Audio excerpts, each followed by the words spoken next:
जग तारन को अवतार बनायो,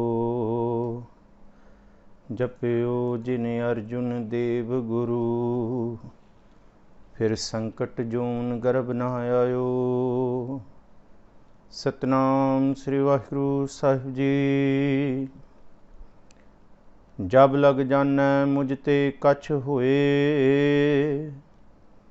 तब इसको सुख नाही कोए। जब एह जानै मैं किछ करता, तब लग गर्भ जून मह फिरता। जब धारै को बैरी मीत, तब लग निहचल नाही चीत। जब लग मुँह मगन संग माए,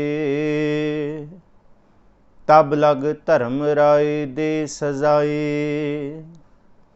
प्रभ कृपा ते बंधन टुटै, गुर प्रसाद नानक हाँउ छुटै। प्रभ कृपा ते बंधन छुटै, प्रभ कृपा ते बंधन टुटै। गुर प्रसाद नानक हाँउ छुटै। वाहिगुरु जी का खालसा, वाहिगुरु जी की फतेह। 12ਵੀਂ ਅਸ਼ਟਪਦੀ ਦੇ 3 ਪਦਿਆਂ ਦੀ ਵਿਚਾਰ ਅਸੀਂ ਕਰ ਚੁੱਕੇ ਸੀ। ਕਈ ਦਿਨਾਂ ਬਾਅਦ ਵਿਚਾਰ ਆਰੰਭ ਹੋਣ ਲੱਗੀ ਹੈ।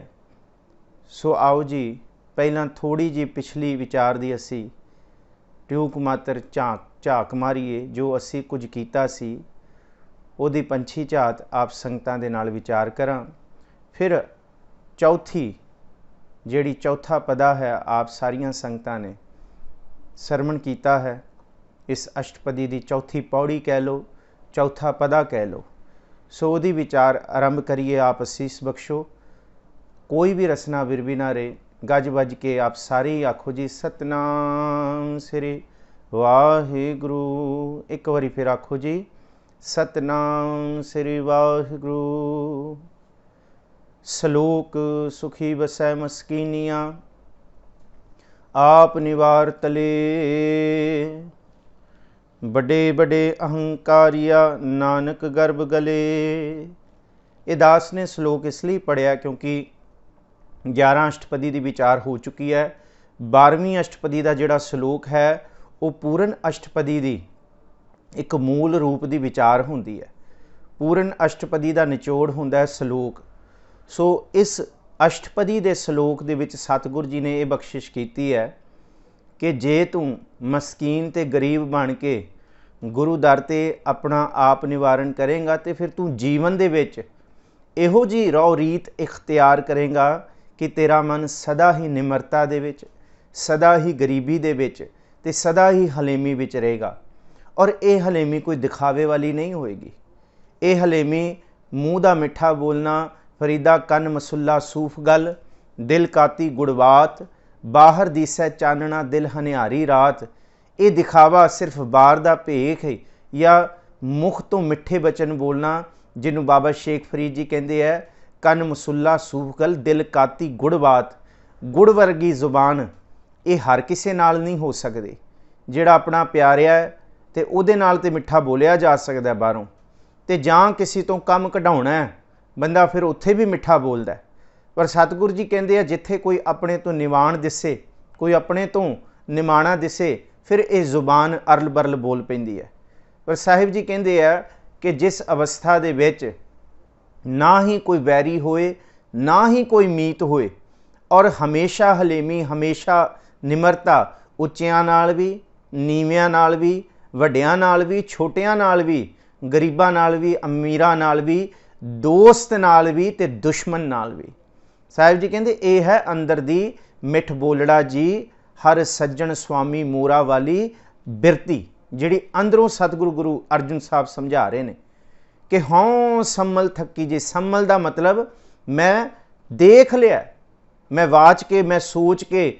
ਸੰਮਲ ਦਾ ਮਤਲਬ ਹੈ ਮੈਂ ਸੰਭਾਲ ਕੇ, ਮੈਂ ਲੱਭ ਕੇ ਵੇਖ ਲਿਆ ਤੇ ਲੱਭ ਕੇ ਮੈਂ ਥੱਕ ਗਈ ਹਾਂ ਕਿ ਕਦੀ ਤੇ ਰੱਬ ਕੌੜਾ ਬੋਲਿਆ ਹੋਏਗਾ ਪਰ ਕਿੱਥੇ ਵੀ ਕੁੜੱਤਨ ਨਹੀਂ ਹੈ।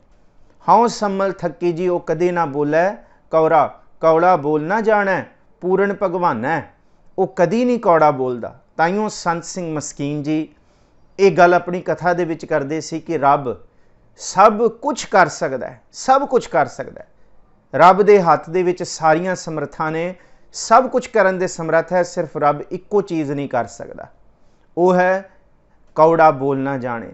रब सब कुछ तो कर सकदा है पर रब कौड़ा नहीं बोल सकदा।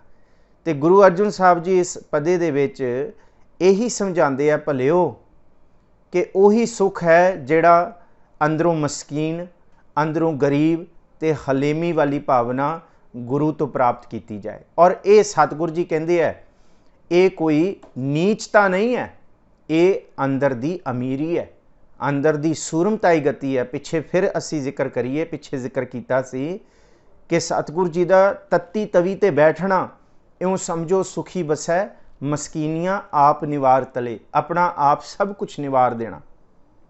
किसी दुनिया के बादशाह के सामने नहीं, किसी ताकत तो ज़र जोरू या जमीन के लालच विच या उस तो डर के नहीं, सिर्फ एक परमात्मा की इबादत बंदगी दे विच, दे लंबी नदर निहालीए वाली अवस्था दे विच, जिन्हों गुरु नानक साहब कहते सेव कीती संतोखी, जिनी सच्चो सच ध्याया, उन्हीं मंदे पैर ना रखे उन कर सुकृत धर्म कमाया, उन्हीं दुनिया तोड़े बंदना अन्न पानी थोड़ा खाया। ये भगत दी सेवक दी परिभाषा है।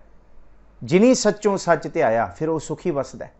उन्हीं मंदे पैर ना रखे हुण फिर उन्होंने माड़े पासे पैर नहीं रखे। कर सुकृत, सुकृत का मतलब है दसां नूआं दी किरत करके, हक पराया त्याग के ते हक हलाल दी कमाई करके। क्योंकि गुरु नानक साहब कहते मारन पाहे हराम विच होए हलाल ना जाए। जे हराम दी कमाई दे विच तुसी मसाला पाओ ना, लै असी ते दसवंत भी दिंदे हां, असी उहदी भी मदद करदे हां, पर जे कमाई ही हराम दी है तो उहदे विच इस तरह के कई मसाले पा के भी बंदा कहे ना मैं वो सेवा भी करदा, मैं वो भी कर दांगा, कहते वो हराम की कमाई हलाल दी भाव दसां नूआं दी नहीं बन सकती। ये अंदर दी हलेमी वाली बिरती है। गुरु नानक साहब महाराज जी की रवाब मलक भागो के घर नहीं वजी सी, भाई लालो के घर वजी सी। भाई लालो नूं इसलिए सतगुरु जी ने तवज्जो दी, जैसी मैं आवे खसम की बाणी तैसड़ा करी ज्ञान वे लालो। सतगुरु जी ने इसलिए तवज्जो दी क्योंकि भाई लालो सच्ची मुच्ची हक हलाल की कमाई करदा ते 2 वक्त का गुजारा करदा सी, पर उहदे अंदर लालच नहीं सी। पर महाराज जी कहते मलक भागो वर्गे 1000 कमा रहे है, 1000 तो लखां वर दौड़ रहे है, पर उन्हां दी जिहड़ी दौड़ होएगी ना, क्योंकि 1000 तो लख कमा लेना, सतगुरु जी कहते हैं पापां बाजों होवै ना ही मोया साथ ना जाए। वो फिर 1000 तो लख, लख तो करोड़, वो तो किसी बिरले की होंदी है। नहीं तो सतगुरु जी कहते हैं सिर्फ और सिर्फ टोपियां घुमा के ही होंदी है, सिर्फ और सिर्फ हर हक पराया नानका करके होंदी है। पर उहदे विच सतगुरु जी कहते भावें 1000 तो लख तो करोड़ कमा ले, पर असल दे विच इन्ना कुछ कमा के भी इंसान संतोख नहीं कमा सकता। इन्ना कुछ कमा के भी जे अंदर प्यास है, अंदर दुख है, अंदर कलेश है, फिर सतगुरु जी कहते की कमाया, फिर कमाया निहफल गया। सो सतगुरु जी यही समझाउण की बारंबार कोशिश करते हैं कि भाई कि जिहड़ा संतोख है, जिहड़ा सबर, अज असी लॉकडाउन दे विच सां, क्यों साडे अंदर तरफड़ी मची फिरदी सी? क्योंकि सच्ची मुच्ची मैनू माफ़ करना मैं लफ्ज़ वरत रहा, असी माया दे लेवा देवी या माया दे सुभाਅ दे विच इन्ने पक चुके सां कि उस तो बिना हुण साडा बैठना औखा सी। कदी चोकड़ा मार के असी बाणी नहीं सी पढ़ी, इसलिए साडे अंदर तछे बछरे चरिया। वो खिलाउण वाला है जिन्हें पहलां रख दिता, पहलां उन्हें रिजक दिता है। सो सतगुरु जी कहते हैं रिजक देण वाला वो है, उन्हें रिजक दे ही जाना है। पर असल दे विच मनुख जिहड़ा है वो संतोख तो बिना इसलिए है क्योंकि उहदे अंदर हलीमी नहीं है, निमरता नहीं है।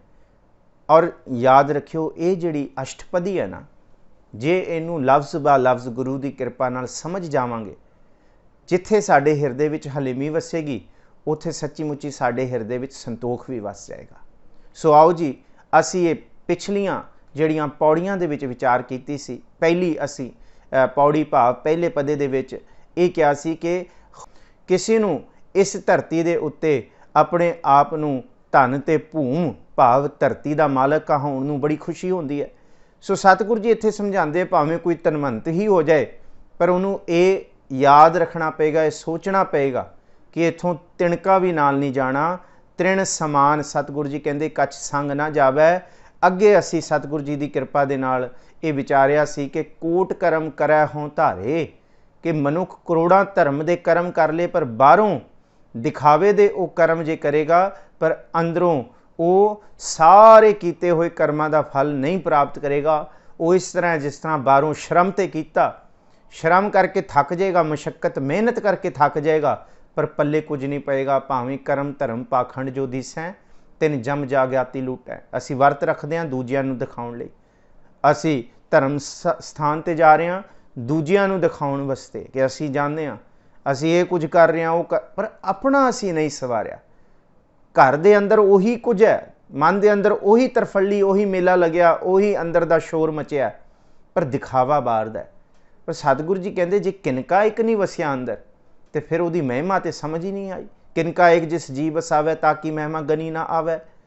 ਫਿਰ ਤੇ ਸਤਿਗੁਰੂ ਜੀ ਕਹਿੰਦੇ ਇਸ ਕਰਕੇ ਬਾਹਰੋਂ ਵੀ ਜਿੰਨੇ ਮਰਜ਼ੀ ਅਸੀਂ ਸ਼ਰਮ ਕਰੀਏ, ਆਪਣੇ ਆਪ ਨੂੰ ਭਲਾ ਕਹਾਈਏ, ਆਪਣੇ ਆਪ ਨੂੰ ਭਾਵੇਂ ਚੰਗੇ ਤੋਂ ਚੰਗਾ ਆਖੀਏ, ਪਰ ਸਤਿਗੁਰੂ ਜੀ ਕਹਿੰਦੇ ਜਿਹਦੇ ਉੱਤੇ ਸਤਿਗੁਰ ਦੀ ਕਿਰਪਾ ਹੋਏਗੀ ਉਹੀ ਸਾਰਿਆਂ ਦੀ ਰੇਣੂਕਾ ਭਾਵ ਹਲੇਮੀ ਕਰਕੇ ਝੁਕ ਜਾਏਗਾ।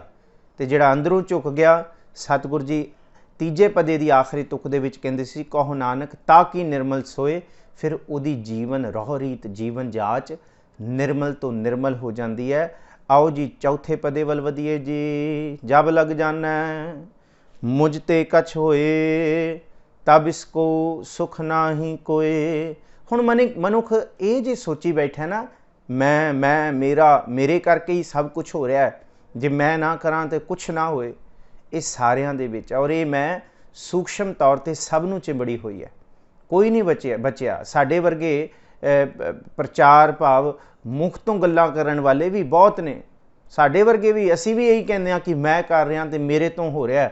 ਪਰ ਸਤਿਗੁਰੂ ਜੀ ਇੱਕ ਖਿੰਦ ਦੇ ਵਿੱਚ ਔਕਾਤ ਦਿਖਾ ਦਿੰਦੇ ਆ ਕਿ ਭਾਈ ਤੂੰ ਨਹੀਂ ਹੈ, ਕਰਨ ਵਾਲਾ ਕਰਤਾਰ ਹੀ ਹੈ, ਕਰਨ ਵਾਲਾ ਪ੍ਰਭੂ ਹੈ। ਬਾਣੀ ਬਾਰ-ਬਾਰ ਇਹ ਸਮਝਾਉਂਦੀ ਹੈ। ਇਸ ਕਰਕੇ ਜਿੱਥੇ ਮੈਂ ਆ ਜੇ ਸਤਿਗੁਰੂ ਜੀ ਕਹਿੰਦੇ ਉੱਥੇ ਫਿਰ ਕਾਰਜ ਗਰਕ ਹੀ ਹੁੰਦਾ। ਗੁਰੂ ਨਾਨਕ ਸਾਹਿਬ ਮੋਦੀ ਖਾਨੇ ਦੇ ਵਿੱਚ ਜਿਸ ਵੇਲੇ ਤੋਲਦੇ ਨੇ ਤੇ ਗੁਰੂ ਸਾਹਿਬ ਦੇ ਨਾਲ ਮੋਦੀ ਖਾਨੇ ਦਾ ਜਿਹੜਾ ਨੌਕਰ ਹੈ, ਜਿਹੜਾ ਨਾਲ ਭਾਵੇਂ ਮੋਦੀ ਖਾਨੇ ਦੀ ਵਿੱਚ ਨੌਕਰੀ ਕਰਨੀ ਅੱਜ ਦੇ ਸਮੇਂ ਦਾ ਮੰਤਰੀ ਵਾਲਾ ਪਦਵੀ ਹੈ। ਗੁਰੂ ਨਾਨਕ ਸਾਹਿਬ ਤੋਲਦੇ ਨੇ ਤਕੜੀ 'ਚ ਤੇ ਉਹ ਨਾਲ ਤੁਲਵਾਉਂਦਾ ਹੈ ਤੇ ਗੁਰੂ ਬਾਬਾ ਜੀ ਕਹਿੰਦੇ ਇੱਕ, ਤੇ ਫਿਰ ਦੂਜਾ ਛੱਬਾ ਪਾਉਂਦੇ ਭਰ ਕੇ। ਆਪਾਂ ਕੋਈ ਛਾਬਾ ਲਫ਼ਜ਼ ਵਰਤਦਾ, ਕੋਈ ਕੁਛ ਵਰਤਦਾ, ਉਹ ਦੂਜਾ ਛਾਬਾ ਭਰ ਕੇ ਪਾਉਂਦੇ ਆ, ਫਿਰ ਇੱਕ ਇੱਕ ਇੱਕ। ਤੇ ਮਹਾਰਾਜ ਜੀ ਦੇ ਸਨਮੁਖ ਬੈਠਾ ਹੋਇਆ ਜਿਹੜਾ ਮੋਦੀ ਖਾਨੇ 'ਚ ਕੰਮ ਕਰਨ ਵਾਲਾ ਹੈ, ਉਹ ਕਹਿੰਦਾ ਗੁਰੂ ਪਾਤਸ਼ਾਹ ਜੀ ਇਹ ਕੀ ਕਰੀ ਜਾ ਰਹੇ ਹੋ ਕਿ ਇੱਕ ਇੱਕ ਇੱਕ ਇੱਕ ਇੱਕ 6 ਵਾਰੀ ਤੁਸੀਂ ਇੱਕ ਕਰ ਲਿਆ, ਇੱਕ ਤੋਂ ਬਾਅਦ 2 ਆਉਣਾ, 3 4, ਤੁਸੀਂ ਤੇ ਇੱਕ ਇੱਕ ਹੀ ਕਰੀ ਜਾ ਰਹੇ ਹੋ, ਇੱਕ ਤੋਂ ਅੱਗੇ ਹੀ ਨਹੀਂ ਵੱਧ ਰਹੇ। ਮਹਾਰਾਜ ਕਹਿੰਦੇ ਉਹ ਇੱਕ ਹੀ ਹੈ, ਇੱਕੋ ਹੈ ਭਾਈ, ਇੱਕੋ ਹੈ ਸਾਹਿਬ ਮੇਰਾ, ਇੱਕੋ ਹੈ। ਉਹ ਕਹਿੰਦਾ ਕਿ ਇਸ ਤਰ੍ਹਾਂ ਤੇ ਤੁਸੀਂ ਸਾਰਾ ਮੋਦੀ ਖਾਣਾ ਲੁਟਾ ਦੋਗੇ। ਤੇ ਫਿਰ ਕਹਿੰਦਾ ਹੁਣ ਗੁਰੂ ਪਾਤਸ਼ਾਹ ਜੀ ਪਾਉਣ ਲੱਗੇ 6ਵਾਂ ਤੇ 7ਵਾਂ, ਤੇ ਹੁਣ ਪਾਤਸ਼ਾਹ ਜੀ ਨੂੰ ਕਹਿੰਦਾ ਹੁਣ ਇੱਕ ਨਾ ਬੋਲਿਓ, ਹੁਣ ਬੋਲਿਓ 7, ਕਿਉਂਕਿ 6 ਤੁਸੀਂ ਪਾ ਚੁੱਕੇ ਹੋ। ਤੇ ਸਤਿਗੁਰੂ ਜੀ ਕਹਿੰਦੇ 7, ਕਹਿੰਦੇ ਲੈ ਫਿਰ 7। ਗੁਰੂ ਪਾਤਸ਼ਾਹ ਜੀ ਨੇ ਛਾਬਾ ਭਰਿਆ 7, ਫਿਰ ਦੂਸਰਾ ਪਾਇਆ 7। ਉਹ ਕਹਿੰਦਾ ਬਾਬਾ ਰੁਕ ਜਾ, 7 ਤੋਂ ਬਾਅਦ 8, 8 ਦੀ ਗਿਣਤੀ ਨਹੀਂ ਕੀਤੀ, 7 ਤੋਂ ਬਾਅਦ 8 ਆਉਂਦਾ, ਉਹ ਨਹੀਂ ਗਿਣਿਆ, ਉਹ ਵੀ 7 'ਚ ਪਾਤਾ। ਗੁਰੂ ਬਾਬਾ ਜੀ ਅਗਲਾ ਛਾਬਾ ਭਰਨ ਲੱਗੇ, ਉਹ ਕਹਿੰਦੇ ਪਾਤਸ਼ਾਹ ਜੀ ਹੁਣ 8 ਨਹੀਂ, ਹੁਣ ਪਾਇਓ 9। ਸਤਿਗੁਰੂ ਜੀ ਕਹਿੰਦੇ 9 9 9 9। ਉਹ ਕਹਿੰਦਾ ਬਾਬਾ ਬਸ, 9 ਤੋਂ ਬਾਅਦ 10 11 12 ਕਿੱਥੇ ਗਿਆ? ਕਹਿੰਦੇ ਉਹ ਕਿੱਥੇ ਪਾਇਆ? ਤੇ ਉਹ ਕਹਿੰਦਾ ਹੁਣ 12 ਨਹੀਂ, ਹੁਣ ਭਰ ਕੇ ਪਾਇਓ 13। ਤੇ ਸਤਿਗੁਰੂ ਜੀ ਕਹਿੰਦੇ 13? ਕਹਿੰਦੇ ਲੈ ਫਿਰ 13 ਹੀ 13। ਉਹੀ ਕਹਿੰਦਾ ਕਿ ਬਾਬਾ ਇਹ ਤੇ ਜੇ ਤੁਸੀਂ ਇਸ ਰੂਪ ਦੇ ਵਿੱਚ 13 13 ਕਰਕੇ ਤੋਲਣ ਲੱਗ ਗਏ ਨਾ, ਗੁਰੂ ਬਾਬਾ ਜੀ ਫਿਰ 13 13 13 ਹੀ ਪਾਈ ਗਏ। ਉਹ ਕਹਿੰਦਾ ਜੇ ਇਸ ਤਰ੍ਹਾਂ ਤੁਸੀਂ ਤੋਲਣ ਲੱਗ ਗਏ ਤੇ ਸਭ ਕੁਝ ਲੁਟਾ ਦੋਗੇ। ਤੇ ਗੁਰੂ ਪਾਤਸ਼ਾਹ ਜੀ ਨੇ ਉਹਨੂੰ ਸਮਝਾਇਆ, ਮਰਦਾਨੇ ਨੂੰ ਵੀ ਸਮਝਾਇਆ। ਇਹ ਗੁਰੂ ਨਾਨਕ ਸਾਹਿਬ ਜੀ ਦੇ ਬਚਨ ਨੇ, ਯਾਦ ਰੱਖਿਓ। ਉਹਨਾਂ ਨੇ ਕਿਹਾ ਭਾਈ ਕੰਨ ਖੋਲ ਕੇ ਸੁਣੋ, ਕੁੱਲ ਕਾਇਨਾਤ ਨੂੰ ਇਹ ਗੱਲ ਸਮਝ ਲੈਣੀ ਚਾਹੀਦੀ, ਜਿੱਥੇ ਮੇਰਾ ਮੇਰਾ ਹੁੰਦਾ ਹੈ ਉੱਥੇ ਲੁੱਟਿਆ ਜਾਂਦਾ ਹੈ, ਜਿੱਥੇ ਤੇਰਾ ਤੇਰਾ ਹੁੰਦਾ ਹੈ ਉੱਥੇ ਕਦੀ ਲੁੱਟ ਖਸੁੱਟ ਨਹੀਂ ਹੁੰਦੀ, ਉੱਥੇ ਕਦੀ ਤੋਟ ਨਹੀਂ ਆਉਂਦੀ। ਹਮੇਸ਼ਾ ਜਿੱਥੇ ਵੀ ਤੋਟ ਪਏਗੀ ਮੇਰੇ ਮੇਰੇ ਕਰਕੇ ਹੀ ਹੋਏਗੀ, ਤੇਰੇ ਤੇਰੇ ਕਰਕੇ ਹਮੇਸ਼ਾ ਹੀ ਵਾਧੇ ਹੁੰਦੇ ਹੈ। ਮੈਂ ਇਹੀ ਤੈਨੂੰ ਸਮਝਾਇਆ ਕਿ ਉਹ ਇੱਕ ਹੈ, ਉਹ ਸੱਤ ਹੈ। ਉਹ ਕਿਸ ਰੂਪ 'ਚ ਸੱਤ ਹੈ? ਉਹਦਾ ਨੌ ਉਹਦਾ ਨਾਮ ਸੱਤ ਹੈ। ਤੇ ਉਹ ਕਿਸ ਰੂਪ ਦੇ ਵਿੱਚ ਮਿਲਦਾ ਹੈ? ਜਦ ਕੋਈ ਤੇਰਾ ਤੇਰਾ ਆਖੇ ਕਿ ਸਭ ਕੁਛ ਤੇਰਾ ਮੈਂ ਨਹੀਂ ਪ੍ਰਭ ਸਭ ਕੁਛ ਤੇਰਾ, ਇਹ ਕੋਈ ਆਖੇ। ਗੁਰੂ ਅਰਜਨ ਸਾਹਿਬ ਜੀ ਵੀ ਇਹੀ ਸਮਝਾਉਂਦੇ ਕਿ ਭਾਈ ਜਿੰਨਾ ਚਿਰ ਤੱਕ ਮੇਰਾ ਮੇਰਾ ਹੈ, ਕਾਰਜ ਸਵਰੇਗਾ ਨਹੀਂ, ਕਾਰਜ ਵਿਗੜੇਗਾ। ਜਿਸ ਦਿਨ ਜ਼ਿਹਨ ਦੇ ਵਿੱਚ ਇਹ ਸਵਾਲ ਆ ਜਾਏ ਕਿ ਮੇਰਾ ਕੀ ਹੈ, ਮੈਂ ਨਹੀਂ ਪ੍ਰਭ ਸਭ ਕੁਛ ਤੇਰਾ, ਇਹ ਤੇ ਸਭ ਕੁਛ ਪ੍ਰਭੂ ਦਾ ਦਿੱਤਾ ਹੋਇਆ ਹੈ, ਪ੍ਰਭੂ ਹੀ ਕਰਨ ਕਰਾਵਣਹਾਰ ਸੁਆਮੀ ਨੇ। ਤੇ ਸਤਿਗੁਰੂ ਜੀ ਕਹਿੰਦੇ ਉਸ ਦਿਨ ਫਿਰ ਜੀਵਨ ਦੀ ਖੇਡ ਸਮਝ ਆ ਜਾਏਗੀ ਕਿ ਹਰ ਇੱਕ ਕਾਰਜ ਦੀ ਆਰੰਭਤਾ ਤੋਂ ਪਹਿਲਾਂ ਸਤਿਗੁਰੂ ਜੀ ਦੇ ਚਰਨਾਂ ਦੇ ਵਿੱਚ ਅਰਦਾਸ ਹੋਏਗੀ, ਜੀ ਕੀ ਬਿਰਥਾ ਹੋਏ ਸੋ ਗੁਰ ਪੈ ਅਰਦਾਸ ਕਰ।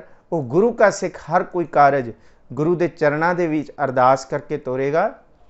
ਫਿਰ ਉਹਦੇ ਵਿੱਚ ਭਾਵੇਂ ਉਸ ਕਾਰਜ ਦੇ ਵਿੱਚ ਸਫਲਤਾ ਮਿਲੇ, ਭਾਵੇਂ ਹਾਰ ਮਿਲੇ, ਭਾਵੇਂ ਮੁਨਾਫਾ ਹੋਏ ਤੇ ਭਾਵੇਂ ਨੁਕਸਾਨ ਹੋਏ, ਫਿਰ ਯਾਦ ਰੱਖਿਓ ਇਹ ਨਹੀਂ ਕਿ ਅਰਦਾਸ ਕਰਕੇ ਕੀਤੇ ਹੋਏ ਕਾਰਜ ਸਦਾ ਹੀ ਚੜ੍ਹਦੀ ਕਲਾ 'ਚ, ਭਾਵ ਆਪਣੀ ਜ਼ਿਕਰ ਦੀ ਚੜ੍ਹਦੀ ਕਲਾ ਕਿ ਇਹ ਕਾਰਜ ਸਫਲ ਹੀ ਹੋਣਗੇ, ਇਹਦੇ ਵਿੱਚ ਮੁਨਾਫਾ ਹੀ ਹੋਏਗਾ। ਪਰ ਯਾਦ ਰੱਖਿਓ ਗੁਰੂ ਦੇ ਅੱਗੇ ਅਰਦਾਸ ਕੀਤੇ ਹੋਏ ਕਾਰਜ 'ਚ ਭਾਵੇਂ ਨੁਕਸਾਨ ਵੀ ਹੋਏ ਤੇ ਭਾਵੇਂ ਹਾਰ ਵੀ ਹੋਏ, ਪਰ ਉਸ ਹਾਰ ਦੇ ਵਿੱਚ ਵੀ ਜਿੱਤ ਹੈ, ਉਸ ਨੁਕਸਾਨ ਦੇ ਵਿੱਚ ਵੀ ਸਾਡਾ ਲਾਹਾ ਹੋਏਗਾ।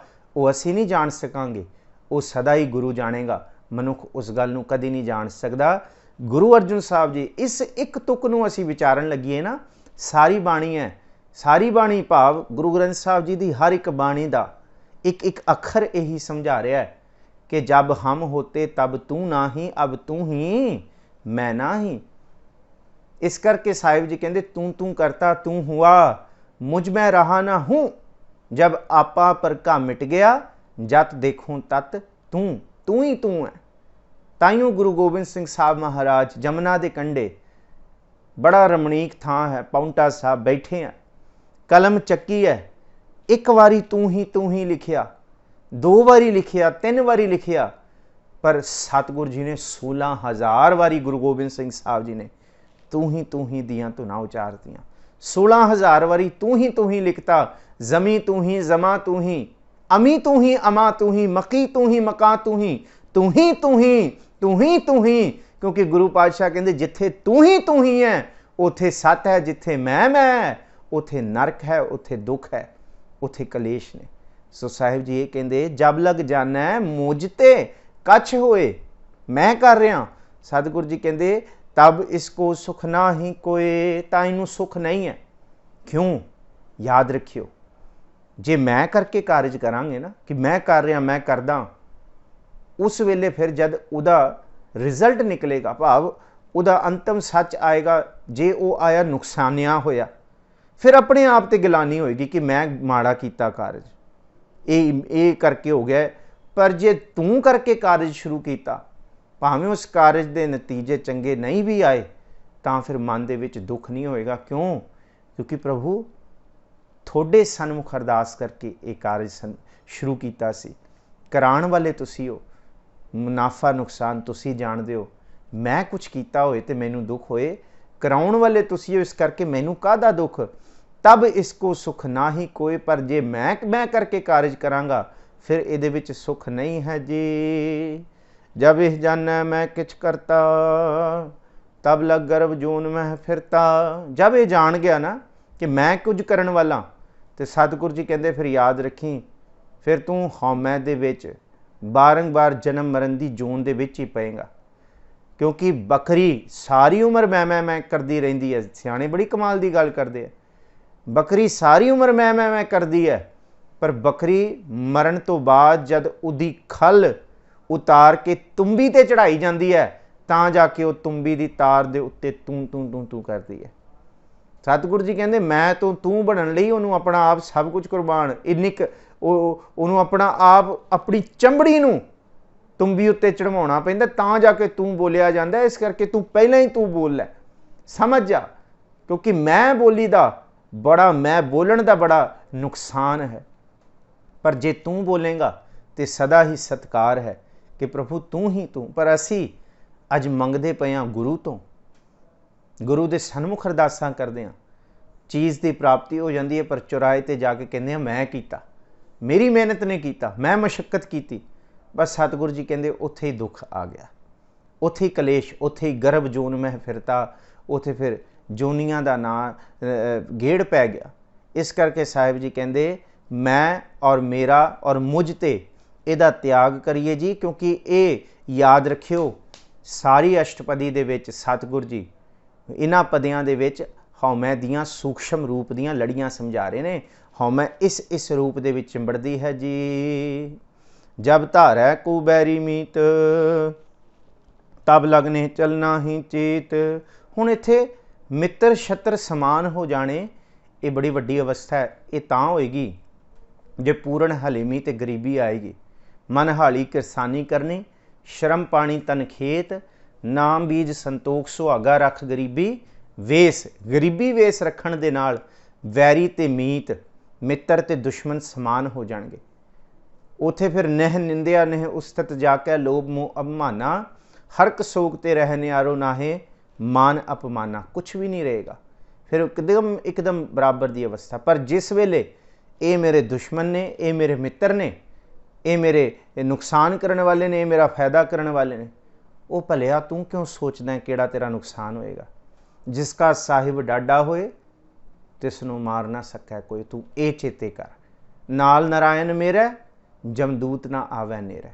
ये चेते कर, ताती वाऊ ना लगी पार ब्रह्म शरणाई, चाऊ गिरद हमारे रामकार दुख लगै ना भाई। तू ये चेते कर, सिर मस्तक रखिया पार ब्रह्म, हस्तकाया रखिया परमेश्वर है, आत्म रखिया गोपाल स्वामी, धन चरण रखिया जगदीश्वर है।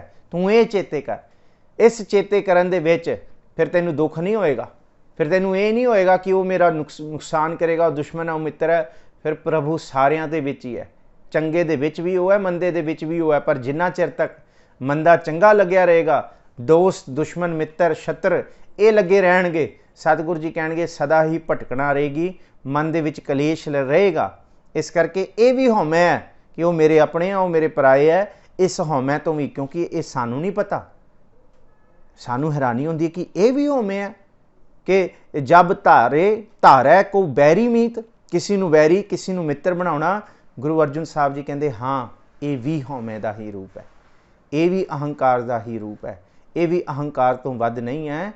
जब धारै को बैरी मीत तब लगने चलना ही चीत। कहते फिर उन्ना चिर तक ये चित्त निहचल भाव टिका दे विच नहीं रहेगा, सदा ही उखड़दा रहेगा, भजदा रहेगा, डर दे विच दुख दे विच। जिहड़े मित्र ने उन्हां दे नाल मोह, जिहड़े दुश्मन ने उन्हां दे नाल जां तां डर रहेगा जां तां नफरत रहेगी जी। जब लग मोह मगन संग माए तब लग धर्म राय दे सजाए। जिन्ना चिर तक साडा मोह ते माया दे विच मन मगन है, मोह मगन संग माए, माए दा मतलब माया, जिन्ना चिर तक साडा इस सारे दिखदे पसारे दे विच मन सदा ही मगन रहेगा, तब लग धर्म राय दे सजाए। अंदर बैठा होया धर्मराज सानू गलतान पाएगा।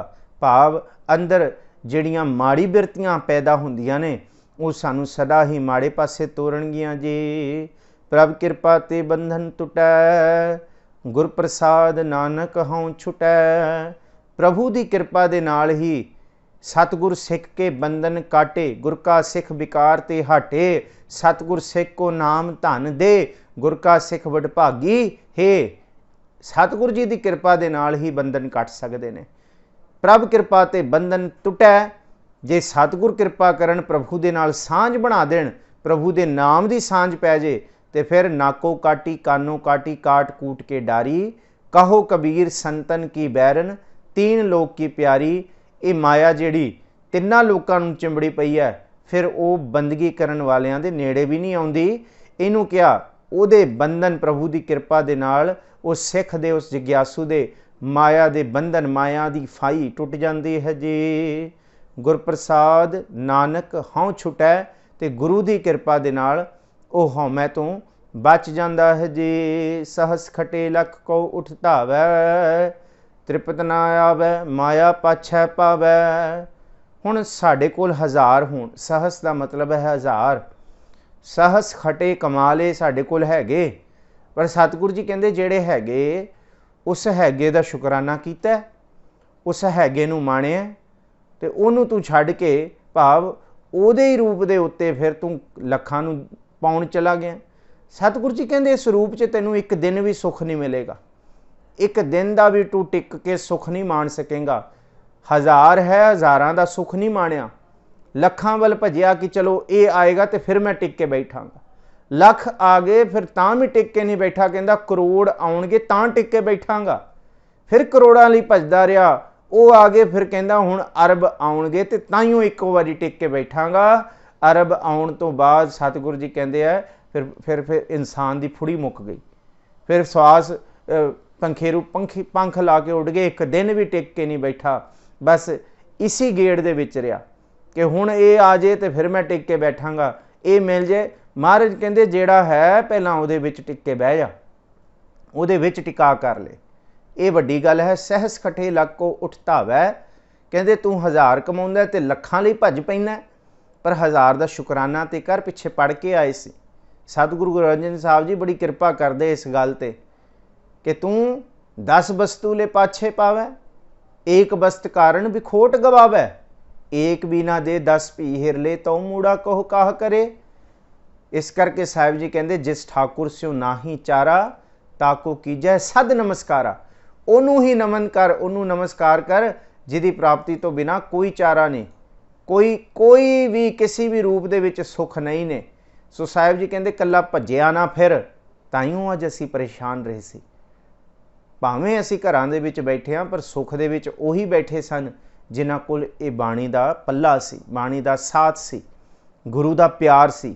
ਨਹੀਂ ਤੇ ਭਾਵੇਂ ਦਿਖਤੀ ਰੂਪ ਦੇ ਵਿੱਚ ਅਸੀਂ ਬਾਣੀ ਪੜ੍ਹਦੇ ਸੁਣਦੇ ਰਹੇ, ਪਰ ਮਨ 'ਚ ਟਿਕਾ ਨਹੀਂ ਰਿਹਾ ਹੋਏਗਾ, ਕਿਉਂਕਿ ਉੱਥੇ ਹੀ ਭੱਜਿਆ ਜਾ ਰਿਹਾ ਮਨ। ਇਸ ਕਰਕੇ ਕਿਉਂਕਿ ਕਦੀ ਇੱਕ ਦਿਨ ਵੀ ਅਸੀਂ ਟਿਕ ਕੇ ਨਹੀਂ ਬੈਠੇ। ਸੰਡੇ ਵੀ ਕਦੀ ਸਾਨੂੰ ਛੁੱਟੀ ਵਾਲੇ ਦਿਨ ਵੀ ਆਉਂਦਾ ਕਿ ਚਲੋ ਹੁਣ 12 ਵਜੇ ਉੱਠਾਂਗੇ, ਅੱਜ ਛੁੱਟੀ ਹੈ, ਪਰ ਕਦੀ ਉਸ ਦਿਨ ਨੂੰ ਵੀ, ਕਦੀ ਇਸ ਹਫਤੇ 'ਚ, ਇਹ ਮਹੀਨੇ 'ਚ 4 ਹਫਤੇ ਸੰਡੇ ਆਉਂਦੇ, 4 ਸੰਡੇ, ਕਦੀ ਇੱਕ ਸੰਡੇ ਨਹੀਂ ਸੋਚਿਆ ਕਿ ਅੱਜ ਇਹ ਸੰਡੇ ਸਾਰਾ ਦਿਨ ਪਾਠ ਕਰਨਾ, ਬੰਦਗੀ ਇਬਾਦਤ ਕਰਨੀ ਹੈ, ਗੁਰੂ ਕਰਨਾ ਹੈ। ਜਾਂ ਕਦੀ 6 ਮਹੀਨਿਆਂ 'ਚ ਇੱਕ ਸੰਡੇ ਨਹੀਂ। ਦੇਖ ਲਓ ਤੁਸੀਂ 6 ਮਹੀਨਿਆਂ 'ਚ ਕਿੰਨੇ ਸੰਡੇ ਆਉਂਦੇ, 24 ਦੇ ਵਿੱਚੋਂ ਇੱਕ ਵੀ ਬੰਦਾ ਕਹੇ ਕਿ ਅੱਜ, ਕਦੀ ਨਹੀਂ। ਜਾਂ ਫਿਰ ਸਾਲ ਦੇ ਵਿੱਚ ਦੇਖ ਲਓ ਤੁਸੀਂ, ਕਦੀ ਸਾਲ ਦਾ ਹੀ ਇੱਕ ਦਿਨ ਨੀਅਤ ਕਰ ਲਈ ਕਿ ਅੱਜ ਸਾਰਾ ਦਿਨ ਬਾਣੀ ਪੜ੍ਹਨੀ ਹੈ, ਪਰ ਨਹੀਂ। ਸਤਿਗੁਰੂ ਜੀ ਕਹਿੰਦੇ ਇਹ ਗੇੜ ਨਹੀਂ ਮੁੱਕਣੇ, ਇਸ ਤਰ੍ਹਾਂ ਤੇ ਮੁੱਕਣੇ ਹੀ ਨਹੀਂ ਹੈ। ਬਸ ਸੰਸਾਰ ਇਸ ਤਰ੍ਹਾਂ ਹੀ ਚੱਲੀ ਜਾ ਰਿਹਾ ਤੇ ਇਹੀ ਕੁਝ ਚੱਲਦਾ ਰਹੇਗਾ। ਸਹਸ ਖਟੇ ਹਜ਼ਾਰਾਂ ਕਮਾਉਂਦਾ ਪਿਆ, ਲੱਖ ਕਉ ਉਠ ਧਾਵੈ, ਮੈਂ ਹੁਣ ਲੱਖ ਕਮਾਵਾਂਗਾ ਤੇ ਤਾਂ, ਪਰ ਸਤਿਗੁਰੂ ਜੀ ਕਹਿੰਦੇ ਟਿਕਾ ਫਿਰ ਵੀ ਨਹੀਂ ਆਉਣਾ। ਤ੍ਰਿਪਤ ਨਾ ਆਵੈ ਮਾਇਆ ਪਾਛੈ ਪਾਵੈ। ਇਹ ਮਾਇਆ ਦਾ ਸੁਭਾਅ ਹੈ ਕਿ ਮਾਇਆ ਦੇ ਪਿੱਛੇ ਭਜਦਿਆਂ ਕਿਸੇ ਨੂੰ ਰੱਜ ਨਹੀਂ ਆਇਆ, ਕਿਸੇ ਨੂੰ ਸਬਰ ਨਹੀਂ ਆਇਆ, ਕਿਸੇ ਨੂੰ ਤ੍ਰਿਪਤੀ ਨਹੀਂ ਆਈ, ਕਿਉਂਕਿ ਮਾਇਆ ਐਸਾ ਭਾਂਡਾ ਹੈ ਜਿਹਦਾ ਥਲਾ ਨਹੀਂ ਹੈ, ਜਿਹਦਾ ਥੱਲਾ ਨਹੀਂ ਹੈ। ਐਸੀ ਬਾਲਟੀ ਹੈ, ਉਹਨੂੰ ਤੁਸੀਂ ਕਿੰਨਾ ਕੁ ਭਰ ਲਓਗੇ, ਉਹ ਭਰ ਹੀ ਨਹੀਂ ਸਕਦੀ। ਜਿਹਦਾ ਤਲ ਹੀ ਨਹੀਂ ਹੈ, ਜਿਹਦਾ ਥੱਲੇ ਹੀ ਨਹੀਂ ਹੈਗਾ, ਤੇ ਉਹਨੂੰ ਕਿਵੇਂ ਭਰਿਆ ਜਾਏਗਾ। ਇਸ ਕਰਕੇ ਤ੍ਰਿਪਤ ਨਾ ਆਵੇ ਮਾਇਆ ਪਾਛੈ ਪਾਵੇ। ਇਸ ਕਰਕੇ ਮਨ ਤੋਂ ਅਸੀਂ ਕਦੀ ਸੁਖੀ ਨਹੀਂ ਹੋ ਸਕਦੇ। ਮਨ ਦੇ ਅੰਦਰ ਦੁੱਖਾਂ, ਕਲੇਸ਼ਾਂ, ਡਰ, ਭਾਉ ਦਾ ਸਦਾ ਹੀ ਪਹਿਰਾ ਰਹਿੰਦਾ ਹੈ ਜੀ। ਅਨਕ ਭੋਗ ਵਿਖਿਆ ਕੇ ਕਰੈ, ਨਹ ਤ੍ਰਿਪਤਾਵੈ ਖਪ ਖਪ ਮਰੈ। ਅਨੇਕ ਭੋਗ ਕੀਤੇ ਜ਼ਹਿਰ ਦੇ, ਮਾਇਆ ਦੇ, ਆ ਵੀ ਚਾਹੀਦਾ, ਆ ਵੀ ਲੈਣਾ, ਆ ਵੀ ਲੈਣਾ। ਕਦੀ ਟਿਕ ਕੇ ਗੁਰੂ ਜਪਣ ਵਾਲੇ ਪਾਸੇ ਨਹੀਂ ਤੁਰੇ। ਸਤਿਗੁਰੂ ਜੀ ਕਹਿੰਦੇ ਕਦੀ ਅੰਮ੍ਰਿਤ ਬਾਣੀ ਹਰ ਹਰ ਤੇਰੀ, ਸੁਣ ਸੁਣ ਹੋਵੈ ਪਰਮਗਤ ਮੇਰੀ। ਜਲਨ ਬੁਝੀ ਸੀਤਲ ਹੋਏ ਮਨੁਆ, ਸਤਿਗੁਰ ਕਾ ਦਰਸ਼ਨ ਪਾਏ ਜਿਓ। ਇਸ ਅੰਮ੍ਰਿਤ ਬਾਣੀ ਵਾਲੀ ਬਿਰਤੀ ਤੇ ਨਹੀਂ ਜੁੜੇ, ਵਿਖੈ ਜ਼ਹਿਰ ਵਾਲੀ ਤੁਰੇ ਫਿਰੇ, ਅੰਮ੍ਰਿਤ ਵਾਲੀ ਬਿਰਤੀ ਤੇ ਨਹੀਂ ਤੁਰੇ। ਕਿ ਇਸ ਕਰਕੇ ਸਾਹਿਬ ਜੀ ਕਹਿੰਦੇ ਅਨਕ ਭੋਗ ਵਿਖਿਆ ਕੇ ਕਰੈ। ਬੜੇ ਭੋਗ ਕੀਤੇ, ਜ਼ਹਿਰੀ ਭੋਗ ਕੀਤੇ। ਜੇ 100 ਵਰਿਆਂ ਮਿੱਠਾ ਖਾ ਜਾਏ, ਭੀ ਫਿਰ ਕੌੜਾ ਖਾਏ। ਇਹ ਵੀ ਬਾਣੀ ਦਾ ਫਰਮਾਨ ਹੈ जे सारी उम्र मिठा ही खाए गए बेलोड़ा बिना हिसाब कीतियां जुबान के स्वाद ढिड दे पाप करके, तो फिर महाराज जी कहते इंसुलिन के टीके भी लाने पैंदे आ, फिर शुगर हो जाती है। ये जिन्ने भोग ने भोगंग तो रोगंग, ये रोग पैदा करते हैं। इस करके विख्या दे रोग उन्ना चिर तक नहीं खत्म हो सकते जिन्ना चिर तक अंदरों संतोख ना आए, जिन्ना चिर तक अंदरों सबर ना आए, जिन्ना चिर तक अंदरों रज ना आए। नहीं तो फिर ना कदियाँ साड़ी अखां रजणगियां, ना साड़ी जुबान रजेगी, ना कन रजणगे, ना नासका, ना ही साड़ा शरीर का स्पर्श कामनावां रजणगियां। इस करके साहब जी कहते इत्थों बंदा आया भी भुखा तो जाएगा भी भुखा, रज के नहीं। साहब जी कहते जे तू भुखा आया तो तेरा कोई कसूर नहीं, पर जे तू इत्थों भुखा जा रहा है, तृप्त नहीं होया, फिर मनुख तो वड्डा कसूरवार कोई नहीं है। ये साहिब जी समझाते ने नह तृप्तावै खप खप मरै, खप खप के वो एक बारी नहीं, इस जीवन च कई आत्मक मौतां मरदा है। सुख नहीं होंदा, सदा ही दुख कलेश बनिया रहिंदा है जी। बिना संतोख नहीं को राजै, सुपन मनोरथ बृथे सब काजै। संतोख तो बिना सतगुरु जी ने निचोड़ कढ़ दिता भाई इको तुक दे विच। करोड़ां तुकां दी एक तुक समझ लो भाई, करोड़ां किताबां, करोड़ां उपदेश, करोड़ां ही इस धरती दे उत्ते जे कोई भाषण दे दे, जे कोई स्पीच दे दे, डिस्कोर्सिस कर दे, लैक्चर दे दे, सब कुछ करी जाए, उन्हां सारियां दा तत्त इक्को ही तुक दे विच पिया होया। उन्हां चिर तक अंदर तृप्ति नहीं आएगी, संतोख नहीं, तो उन्हां चिर तक सतगुरु जी कहते रज नहीं, भुख ही भुख है। बिना संतोख नहीं को राजै। राजै दा मतलब रज, राजा नहीं, कोई वो भूपत राज नहीं, कोई प्रिंस या कोई किंगडमशिप की गल नहीं की, इत्थे रज की गल की। अंदरों रज जाना, अपीजमेंट, अंदरों सैटिस्फैक्शन, रियल हैप्पीनैस जी दी गल करते सतगुरु जी। बिना संतोख नहीं को राजै, संतोख तो बिना किसी नूं भी रज नहीं है जी। ये सतगुरु जी समझाते हैं कि भाई जे संतोख होएगा तो संतोख कित्थों होएगा? महासंतोख होवै गुरबचनी, गुरु दे बचन विचों ही संतोख निकलेगा। गुरु का शब्द ही समझाएगा जीवन रीत किस तरह की है। इस बाबत अगे विचार करांगे। सतगुरु जी भली करे। दास का PhD का थीसिस भी बिना संतोख के उत्ते ही है, वो भी आप संगतां दे सन्मुख बड़ा छेती आ रहा है, उसते भी कार्य शुरू होने लगा है। सो उस बाबत भी क्योंकि वो थीसिस इको इसी तुक नूं आधार बना के शुरू किया सी, तो फिर गुरु ग्रंथ साहब दे विच जिन्ना भी संतोख का पसारा है, सबर का, संतोख का, संतोखिया, संतोखिया, समाचर्यो, ये बड़ा कुछ है दे विच, सबर का है, तृष्णा का है, वो सारा कुछ उहदे विच गुरबाणी दी विच ये सब तो सोहनी दात ये है। साहिब जी कोई अखर दे विच गल मुका रहे कि भाई संतोख आ गया तो रज आ जाएगा, जे संतोख नहीं आया फिर रज नहीं आएगा। पर प्रश्न ये है संतोख कितों आए, फिर सतगुरु जी अगे ही दसणगे, इसी बाणी च दस रहे हैं। अगे भी पढ़ के आ रहे हैं तो अगे भी पढ़ांगे संतोख किवें आएगा, पर इत्थे दस दे बिना संतोख नहीं कऊ राजै, सुपन मनोरथ बृथे सब काजै। सुपन मनोरथ, मनोरथ मन के ख्यालों का रथ, मन के ख्यालों के घोड़े जिन्ने मर्जी दौड़ा लईए, ये करना वो पिया ये पिया। सतगुरु जी कहते जिन्ने मर्जी घोड़े भजाई जाओ भाई मन के ख्यालों के, जो मर्जी सोची जाओ। सुपन मनोर सुपने की तरह ही है वो ख्याल। राती ते असी राजे बनी बैठे हाँ, किसी ने लाया तो मंजे ते वही बस टके दे मंजे ते सुते पे से असी। चलो चंगे तो चंगे सारियां नाल नहीं, पर सच्चाई है। पर भावें लखां दे मंजे ते सुते पे हो, पर जे अरबां खरबां दे सुपने लै रहे हैं तो वापस आके असी उसी मंजे ते हाँ, खरबां दे मंजे ते नहीं हो, वो सच्चाई नहीं है। सुपन मनोरथ, सुपनियां दी तरह मन दे रथ, मन दे ख्याल भावें जिन्ने मर्जी दौड़ाई जाओ, बृथे सब काजै, सारे काज बृथे ने जिन्ना चिर तक संतोख कमा के उन्होंने कारज ना किया जाए। बिन संतोखी मनुख दा, संतोख तो बिना तृष्णा वाले मनुख की ये निशानी है कि अग्गा दौड़ पिछा छोड़, वो एक काम छड़ के दूसरे नूं हथ पा लेगा, एक नाल कदी नहीं रजेगा।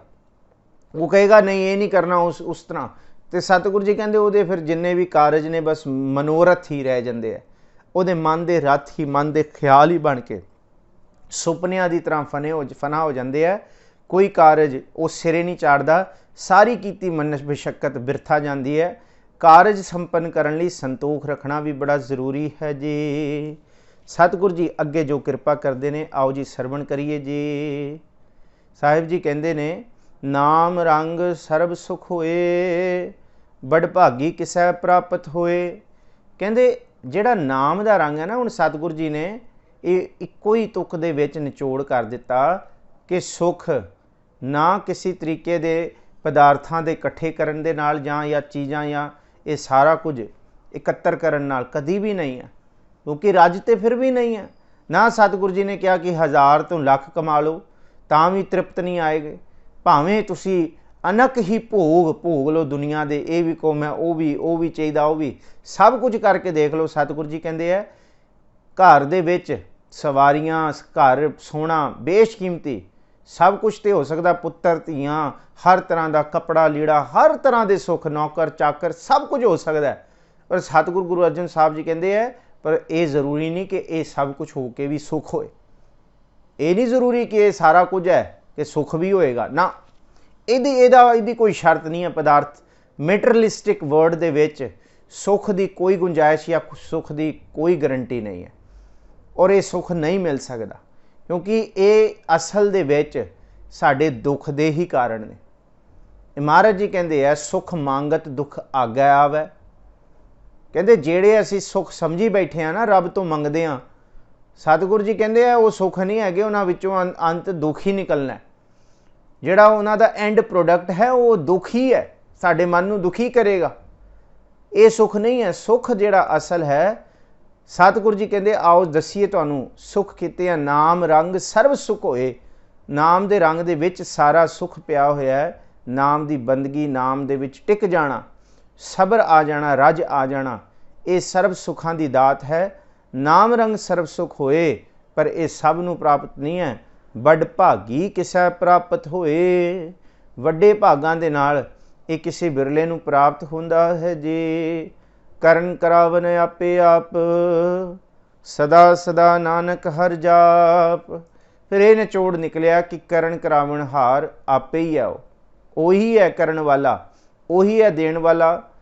ਉਹ ਅਸੰਤੋਖੀ ਭਾਵ ਸਬਰ ਤੋਂ ਬਿਨਾਂ, ਸੰਤੋਖ ਤੋਂ ਬਿਨਾਂ ਰੱਖਣ ਵਾਲਾ ਵੀ, ਤ੍ਰਿਸ਼ਨਾ 'ਚ ਰੱਖਣ ਵਾਲਾ ਵੀ ਉਹ ਹੈ, ਤੇ ਸੰਤੋਖ ਦੇਣ ਵਾਲਾ ਵੀ ਉਹ ਹੈ।